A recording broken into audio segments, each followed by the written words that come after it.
रोहा नगरपालिका मुख्याधिकारी यांच्यावर मंत्री भरतशेठ गोगावले हक्कभंग आणणार. रोहा शहरात उभारलेल्या चिंतमन देशमुख सभागृहाचं लोकार्पण वादाच्या भोवऱ्यात सापडण्याची चिन्ह आहेत. या लोकार्पण सोहळ्याच्या निमंत्रण पत्रिकेतून मंत्री भरतशेठ गोगावले यांचा नामोल्लेख टाळल्यानं गोगावले यांनी नाराजी व्यक्त केली आहे. आज या कार्यक्रमाला उपमुख्यमंत्री अजितदादा पवार उपस्थित राहणार आहेत. या कार्यक्रम पत्रिकेत मंत्री भरतशेठ गोगावले यांचा नामोल्लेख टाळल्याप्रकरणी गोगावले यांनी नाराजी व्यक्त केली आहे. आपण रोहा नगरपालिकेच्या मुख्याधिकारी यांच्या विरोधात हक्कभंग आणणार असल्याचं गोगावले म्हणाले. हा कार्यक्रम शासकीय असल्याचं सांगताना आम्ही कार्यक्रम करताना सर्वांची नावं टाकतो, यापुढे आम्ही बघू असं देखील गोगावले म्हणाले. कार्यक्रमासाठी आहेत, मात्र या कार्यक्रम पत्रिकेमध्ये आपलं नाव देखील दिसत नाही. काय नेमकी आपली प्रतिक्रिया असेल? जर शासनाचा कार्यक्रम असेल तर शासनाच्या नियमाप्रमाणे नाव येणं गरजेचं आहे.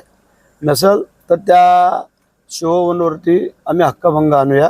कारण त्यांनी का नाही नाव टाकलं, काय त्याची काय स्वतःची प्रॉपर्टी नाही का कोणाची नाही.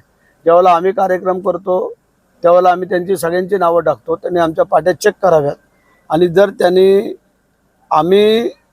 आमचं नाव टाकलं, पत्रिका दिली, आम्ही नाही आलो तो आमचा पार्ट आहे. परंतु शासन जर सांगतं नियमाप्रमाणे सगळ्यांना कळवा, तिथले स्थानिक आमदार खासदार सगळ्या आम्ही जर घेतो, मग ह्याच्या पुढे आम्ही बघूया काय करायचं, कोणाचं घ्यायचं, ते जसं चालतील तसं आम्ही बघूया.